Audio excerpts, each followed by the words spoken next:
If you're not flexible, if you're stuck in this rigid, oh, we can't do that, you've broken the process now.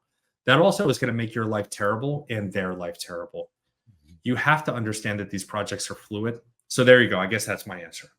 Have a process that you can clearly speak to. Allow yourself to be fluid and roll within that thing. Because if you can't roll, get out of this career. Literally get out of it. Don't even start it.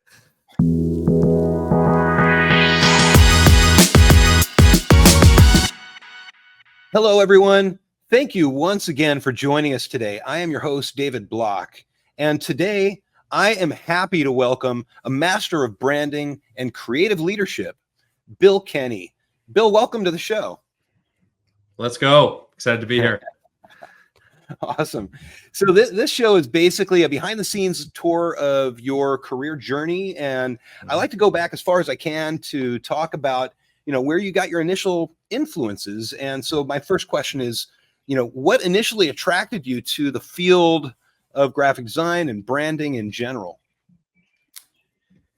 Yeah. So I don't know. I mean, if we want to go back, let's go back to school. That seems appropriate and relevant for the show. So, I was always drawn to kind of like being an artist, if you will. And for me, what that meant was like, I was the kid in class that could like draw really good, essentially. Right. So that's kind of like where it started for me. In high school, that just felt like something I was good at, but didn't really matter. So I enjoyed art class. In my high school, we did not have like a proper like design class. It was literally just like art class. So high school for me would have been like early 90s to mid 90s. But I did enjoy that class. I did really well in it. And I'm able to see that now looking back. If you had asked me then, like, what are you going to do in your career? Who the hell knows? So what that led to was I went off to college. I went to University of Tampa as like a liberal arts major, right? So that clearly shows I didn't know what I wanted to do really. So I was just going to be kind of agnostic. And it wasn't until about maybe sophomore, junior year, I realized I kept kind of jumping between majors and nothing really stuck. And I kind of threw my hands up and said, screw it, I'm going to be an art major. They had an art program there. That is not an art school. They had an art program. And for me, that literally like was the easy way out. I was smart enough at that point to know I did really good in art class. I like that type of subject. Screw it. Let's do that.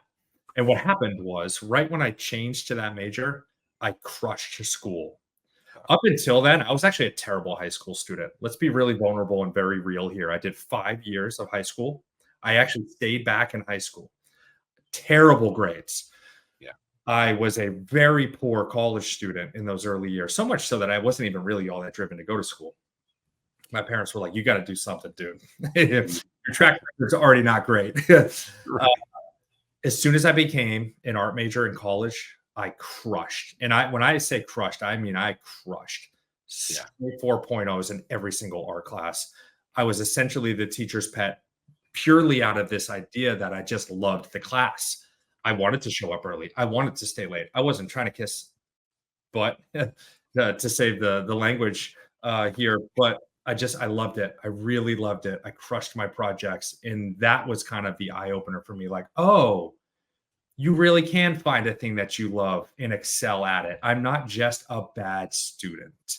Right. So if you want to talk from like a school perspective, I don't want to jump ahead too much to like career and an agency and all that, but that was pretty eye opening for me. Now, if you looking back at your time in college, coming out of college and going into the real world, what were the things that you took away from that experience and that you keep with you today? Are there any sort of lessons that you took with you that you keep in your current routine?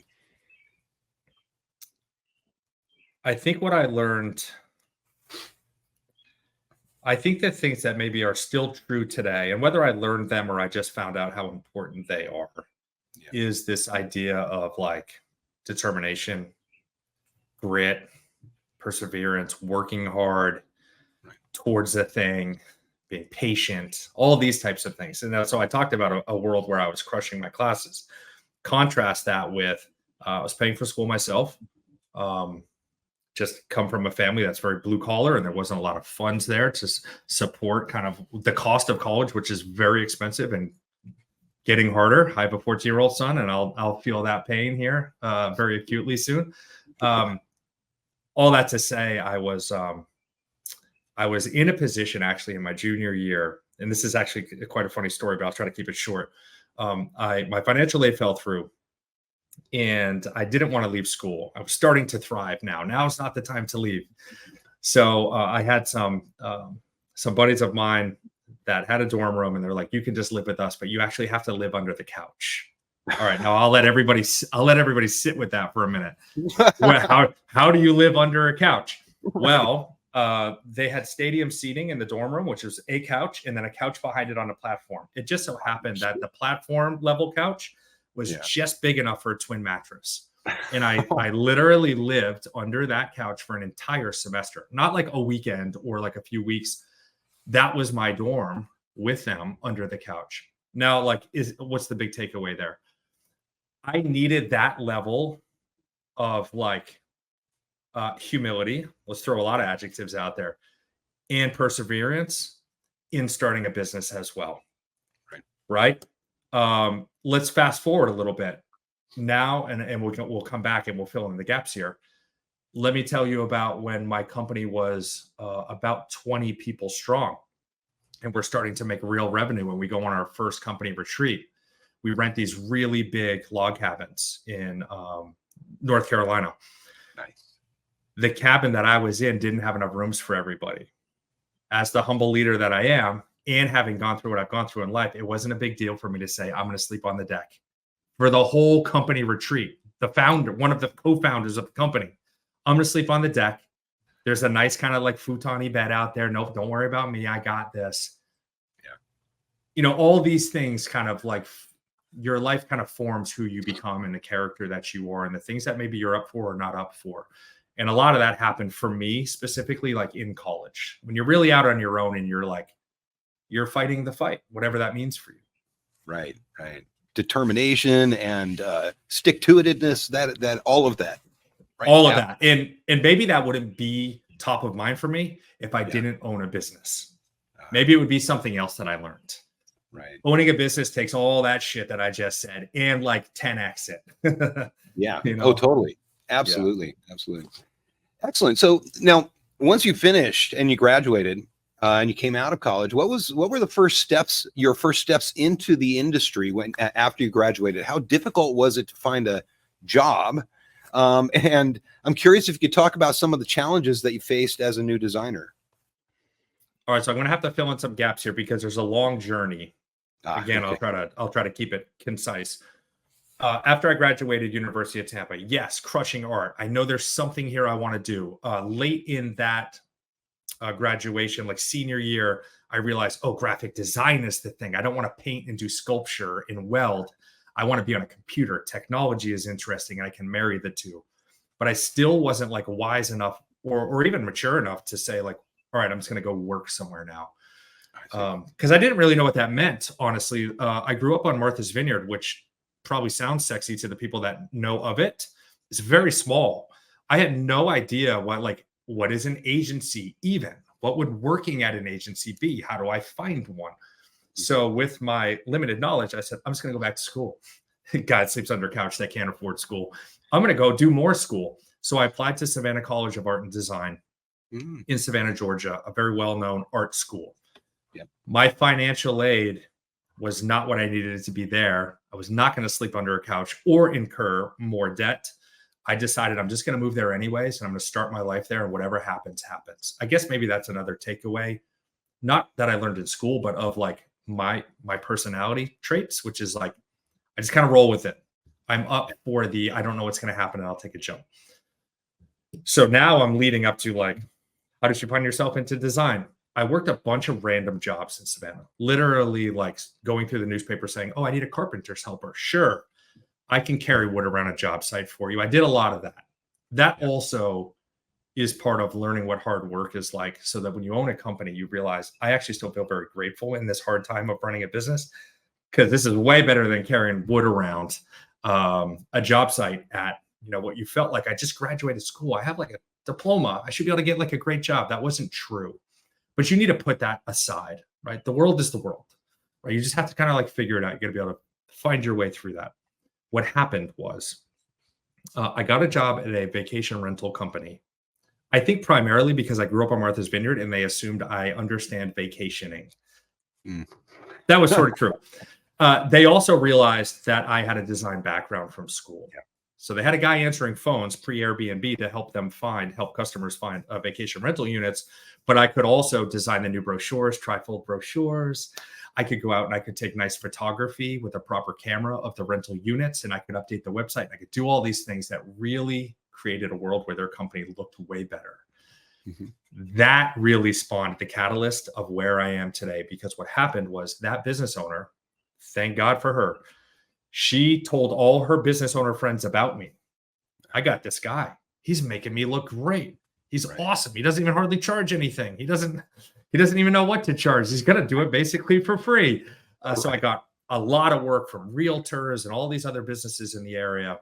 So much so that I had so much freelance work that I struggled to do it at night and complete my day job with her.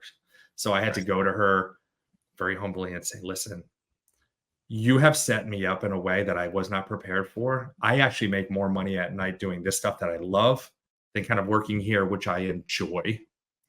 I'm giving you like 8 months notice because I feel really bad about this. Yeah. And that literally like starts my business trajectory, which again, I won't jump to yet. Right. So I guess the takeaway there is like, what are you going to do after school? Am I going to land my perfect job? I don't think any of that matters. None of that matters. You literally just got to like start life one foot in front of the other. It's going to lead you here. Oh, I'm going to ping pong over here. Oh, that's going to bring me over here. And voila, like you're going to find yourself in a thing. Right. I'm comfortable with that, though. I understand. That's excellent. I love that advice. That's yeah. Don't spend so much time planning. Just, take life as it comes and go push yourself forward towards your commitments. That's right. Yes. As long as you're moving, I would say that equals progress. I talk to a lot of people, right? And now I hire people. They're always in their head. I feel like I should be further along in my career by now. I'm like, oh, really? You're 24. I didn't even start my business until I was like 28. I was still carrying wood around, like I said, at your age. You're better than me right now, I promise. If you're enjoying this video, please take a moment to hit that like button, leave a comment below, and subscribe to the channel so you won't miss our future videos. Thank you. Earlier in your career, you worked for the Tampa Film Festival, right? And so I'd like to know if you could just talk a little bit about what you did for them and just a little bit about that experience. Yeah, this is a microscopic blip on the radar. So if my answer is short, that's why. Okay. It's when I was at school, right? So saying I worked there, you're probably picking that up from my LinkedIn profile. Yeah, I guess, right? So like, if you go through the track that I went through, which is like you go through school, you work at the Gap and restaurants, all this stuff, like what the hell do you put in your LinkedIn profile that is in line with your career trajectory? Tampa Film Festival was one of the earliest, most in line with what I do now today, which is why it's on there. That was a short-lived period of time. I was a student. I was a senior though. And I helped actually like create the identity at that point in that year. I can't even remember what year that was, and start to create the assets for it. And for me, that felt like a huge project. And really like, oh, I'm really putting my craft to work on a thing that people are going to see in real life. It felt pretty big. In hindsight, it was essentially like a student doing work for the school was like tied to the program. I see. Yeah. I see. Okay. Still pretty cool though. Again, you got to cut your teeth, right? It doesn't matter what you're working on. In the early years, it literally doesn't matter.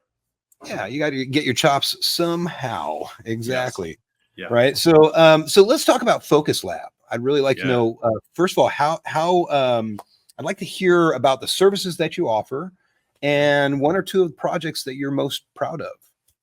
Ooh, yeah, that's the big squirrely question. Let's see what I come up with on the spot on that. So Focus Lab, let me just give a little bit of kind of like some highlights, not to toot our horn, but to contextualize everything that's going on. So we're 14 years in now. We actually had our 14-year birthday like 2 weeks ago. We've come a long way since the beginning. It was basically designer meets developer starts business together. Got And that was that catalyst of all of a sudden I got all this freelance work. I can't do it all. And more of it became development work. And that's definitely not where I'm suited. I never wanted it to be my strength, and I still don't ever want it to be. So Eric and I meet. We decide that we're a perfect yin and yang, both from a personality perspective and a craft perspective, and we start to build the thing. In the early years, and I think this is worth mentioning, even though you didn't ask this exactly, we literally did everything people would pay for, like everything. You design my business cards. Where am I going to print them? I got you. I know an online vendor. I can find it, and I'll just upcharge it. You did my website. Where am I going to host it? Oh, we got you. But I need a domain name. Oh, we got you on that. So we just tried to do everything we could.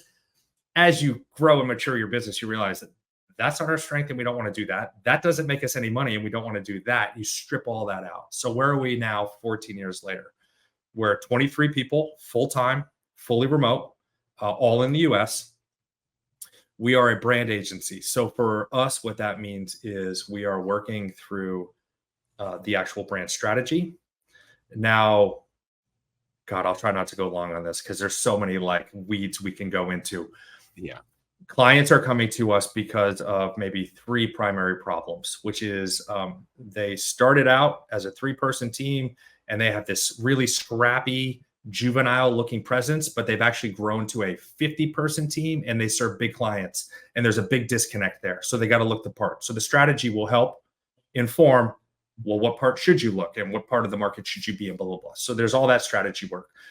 Or they're already really large. They've acquired a bunch of different companies and they have a mash of a culture. And now there needs to be a new vision and mission put together. Strategy will really focus on that thing. You got brand architecture and things like that in there. And then the third actually would be a mess of a million other things. So I won't waste time there. So there's the strategy portion. From there, we go right into visual identity and verbal identity. So that's as easy as what it sounds like, what it looks like, and how it talks. There are certainly a variety of things in there, but I'll keep that short because I think that's obvious. And then at the end, we deliver the brand guidelines of, okay, here's the new structure and how you can look, talk, everything in between. This is what you stand for. Here's your new mission statement. Go project that consistently to the world. Here's the rules. Go forth and conquer. What we don't do then is like continue to stay on and do big marketing campaigns and those things. So we're very much we're the primary builder. We're the foundation layer. Mm-hmm. And then they kind of go on and add to that, right? We might say these curtains fit you now inside your house. 4 years later, those curtains might not work anymore, right? And they might tweak those themselves at that point. Right. I love that. That's awesome. Okay, excellent. And so if you could you talk about one or two of the projects that you like? Yeah, that'd be great. Yeah, so let's, I'm going to do myself a favor. I'm going to pull up our own website. Yeah, there you go. Focuslab.agency, little plug. As I was looking through your website, I'm looking through your portfolio. First of all, wide variety of industries and origins for these companies, like the FMA, which is the Fabricators and Manufacturers Association, Real Yes. Thread, Yes. Storybots. I mean, like wildly different. So yeah, I'd like to hear about any of those. Yeah, so that's funny. You actually called out some very interesting ones. If people go to our website now, we actually look more primarily like a B2B tech brand agency. And that's on purpose. That's very intentional. That's how we're positioned. That is our primary client in ICP. For the people familiar with the term, ideal customer profile, to be super nerdy.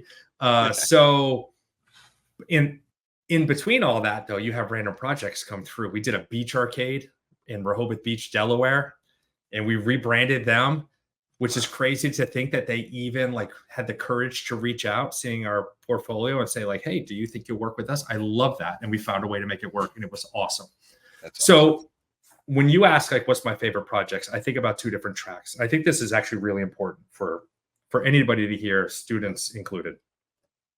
There's favorite from what was the most creative and really exciting to work on. And then there's favorites from either they were great people, even if the outcome is not the most creative thing that you would share with your best design peers, or it was really freaking hard, but you conquered it. Right. It's That last bucket, man, that one's hard to top because some of these are so challenging from so many different regards that there's such a win at the end. It's like, well, who knows where people live that are listening, but for me, that's like, Red Sox finally beat Yankees, even though they were down, in that series drastically, and they win their first World Series. Like that win is greater because of that challenge. So maybe I'll throw out a few. From a most creative, Storybots was obviously super duper fun. We know the founders of that company back from the days of Jib Jab. If anybody's even familiar with that anymore, right. We know Evan and his brother, the founders of Jib Jab, and then they started Storybots, and now it's been bought out by Netflix. So really fun, creative work there. The Zelke's work, which is the Rehoboth Beach work we did, was really, really fun.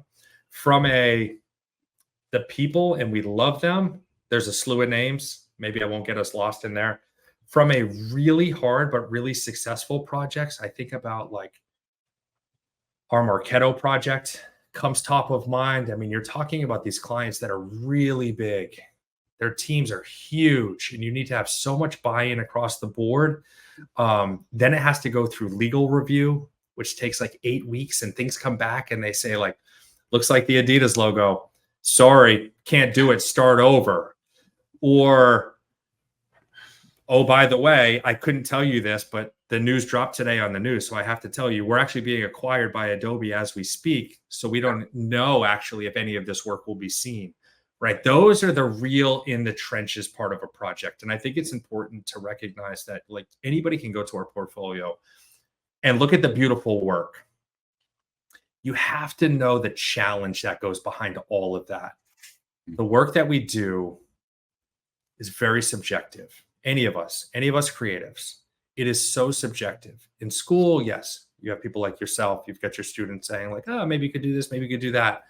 When you put that in front of a CEO and the value of their company is ending in a B, not even in an M, right? And they subjectively feel like the color's not right. Trying to convince that person is really, really, really hard.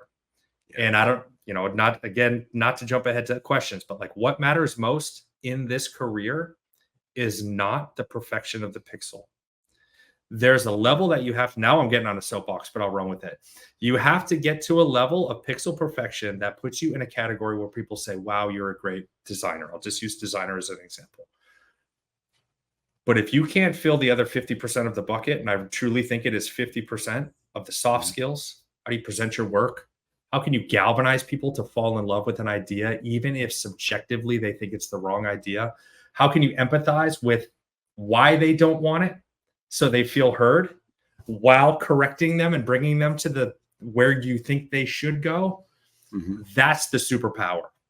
If you can nail that, you can really make waves. If you can't nail that, it doesn't matter how good at your craft you are. It literally doesn't matter. You'll be crying in a corner about they don't understand, they don't know good design. That doesn't matter. That's actually not the problem. The problem is like you have to help them get there mentally. I went way off the track of what our cool projects are. Here's the other thing for me. It's like it gets pretty hard to a lot of the projects I love, quite honestly, for different reasons. The stuff that's on our site, I have affinity for each of them for different reasons. Trusted Sec, I would call out though, is a really cool one. That's cybersecurity. It's a high profile on our site right now. The founder of that is rad. He's into nostalgia inside their campus, if they call it that, which is in Columbus, Ohio, I believe. He has like vintage memorabilia on his feed. He's constantly buying up stuff from Back to the Future. I think I saw today he just got one of the original hoverboards, and he literally puts them in like glass cases. He got the sports almanac book. Yeah. From the movie, and he has that in a glass case. So like, when you're going into a project like that, like we're going to be able to have like actual creative fun here. That again, that's not everything, but like if you look at that portfolio, you can, or that case study, you can start to see like, oh, he let them run a little bit wild. Where some companies, they need to stay safer, and it's just appropriate for their customers to stay safer. Nice. Long answer, David. Right. Long answer. Great. No, that's great. I appreciate it. Feel free. Take your time on your answers. I have no problem with that at all. So now I looking through your Focus Lab site, obviously it led me to Odie, and Yes, Odie is a yes, subsidiary, right? And that focuses on early stage companies, startups, that's right. right? And so could you describe a project where you had to innovate or think differently due to the sort of the unique nature of the client that you're working with? Yeah. So let's talk about Odie for a second, and I'm going to pull it up. It's like people are like, well, he doesn't know the projects he worked on. No, I know the projects, but there's a decent amount of them. So let's see if I can pull one out that is distinctly unique. Oh, that one's pretty unique. I'll talk about a couple, but let me talk about why Odie is different. So you're right. Odie is more for the seed stage, where Focus Lab has had 14 years to mature and grow to a position in the market of who it's supposed to serve. But what happened is we left behind like all these other clients, right? So how do you serve them though? So, okay, in my opinion, you make a new brand that they can relate to that speaks to them. So here's Odie. Generally what happens from an Odie client perspective, it is that younger founder. Younger is probably not the right word. It's a smaller team, right? It's like 1 to 5 people tops. And they're saying, I got to look the part because I'm trying to get to the next stage. So to answer your question, like what unique challenges did we run into with these clients? I'll go speed round on this one. We worked with one company called Vizard. Vizard is in China. Sometimes you're working on a project and you don't know the cultural dynamics of what you're making.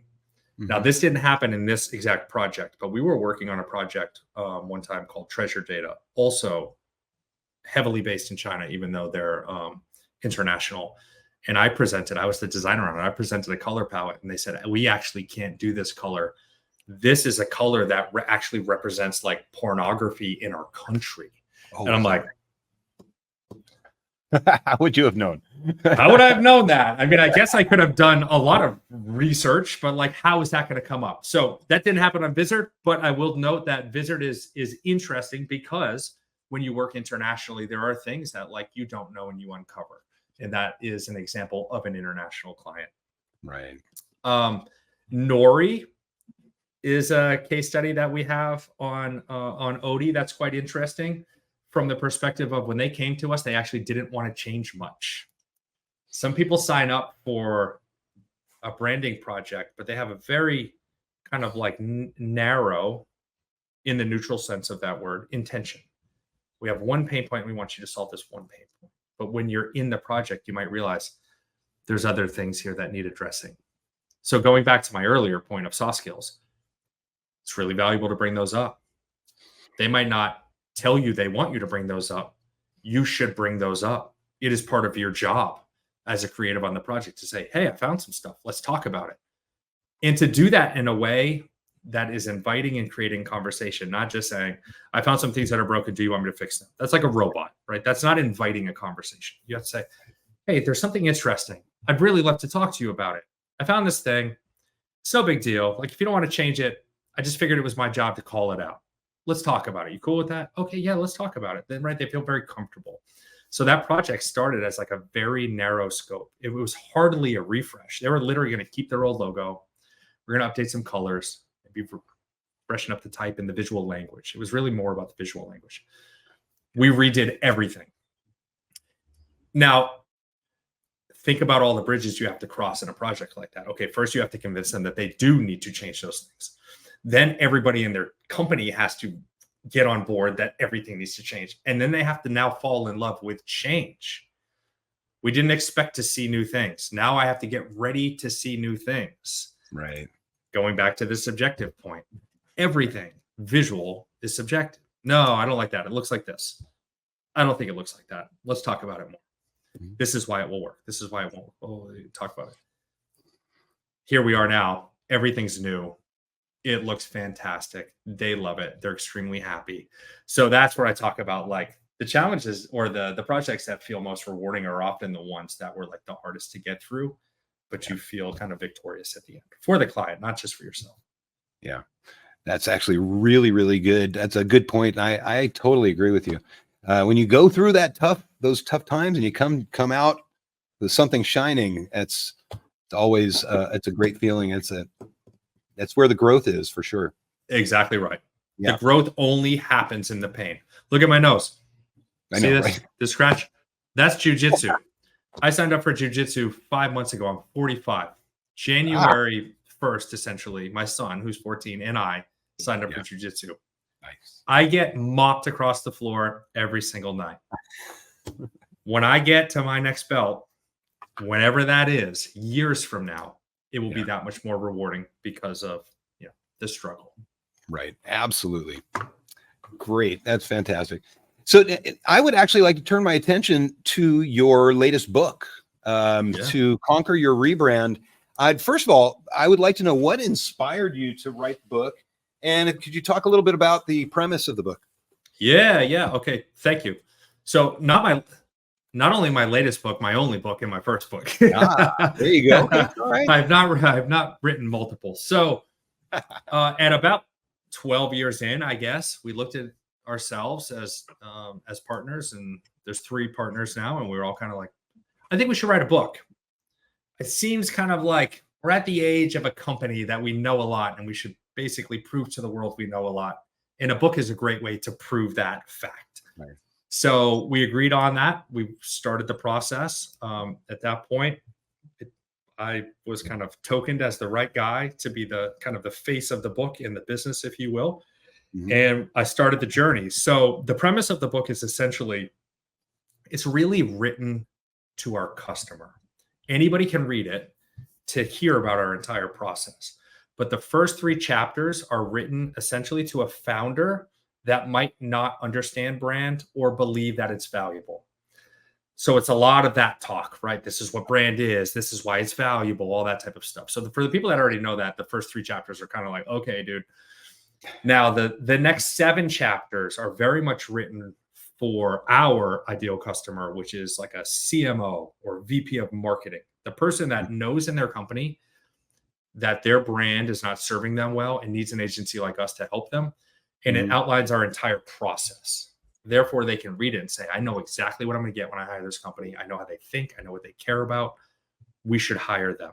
On top of that, just to the world, it makes us look like we are experts. That's not to say we're not, but having a book brings an extra level of like perception value there. So yes, and credibility and all that. It's not easy to write a book. You have to have a lot of information to fill 230 pages or whatever it is. Right. So yeah, that was that launched 7/11. What a launch date. 7/11 last year. So I'm coming up on the 1-year anniversary. Excellent. That's awesome.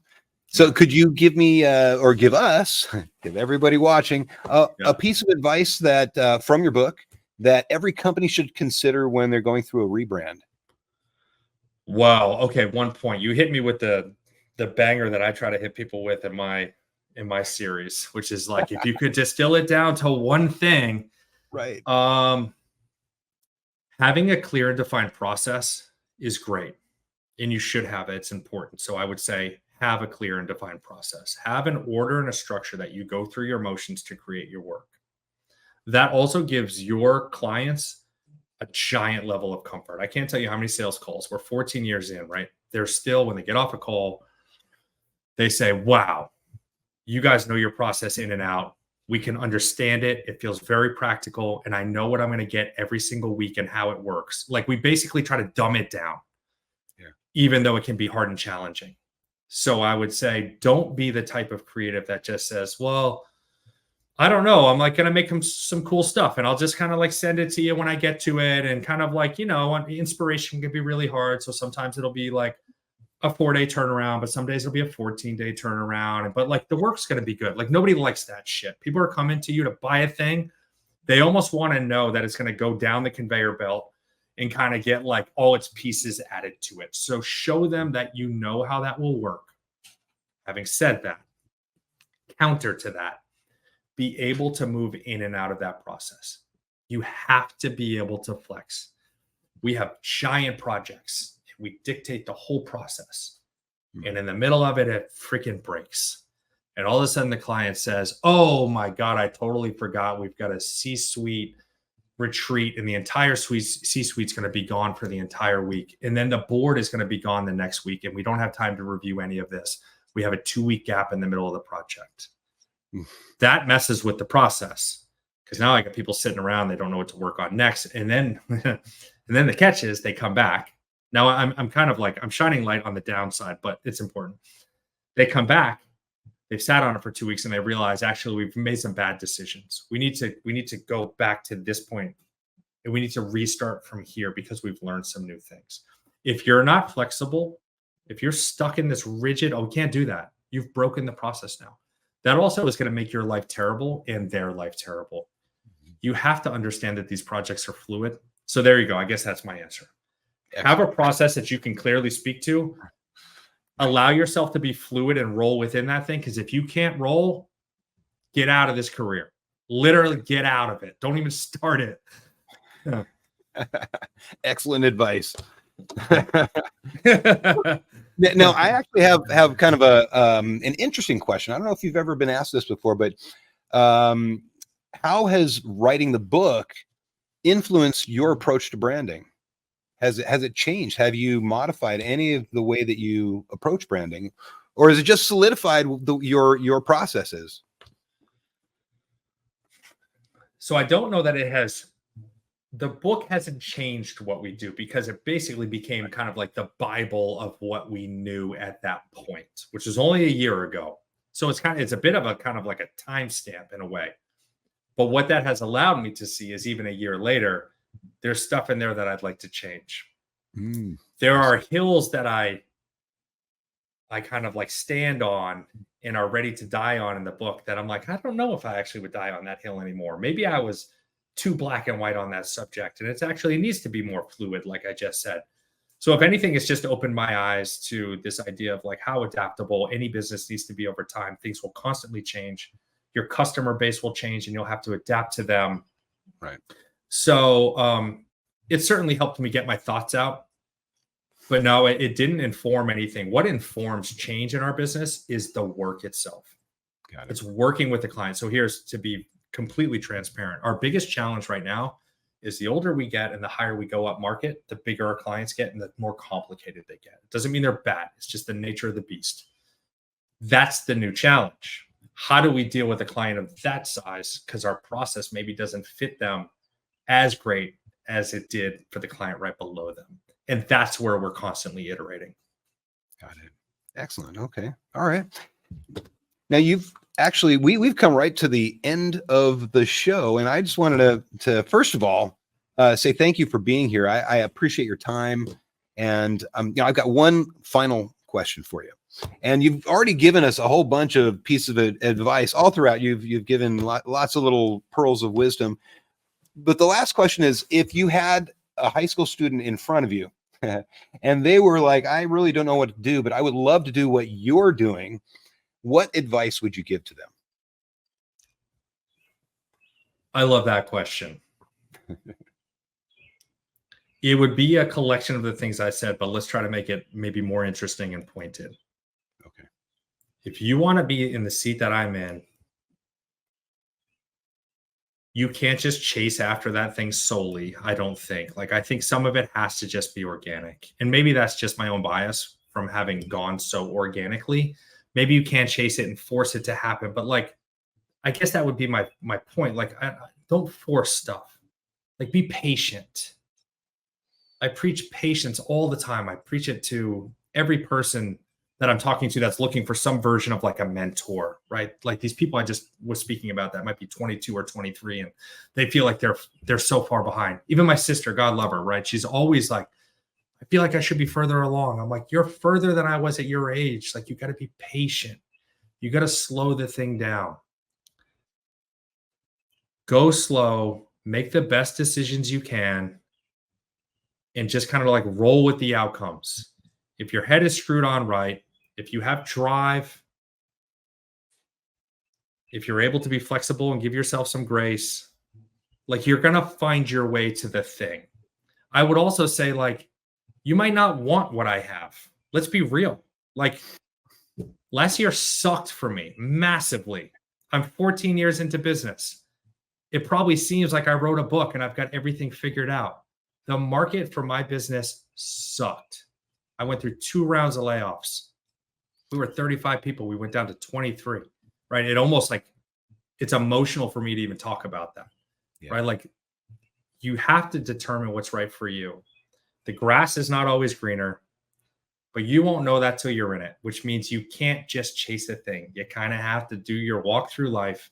You have to see where it takes you. And it is the patience and the grit and this idea of like, I'll try new things and see what happens, that will get you there.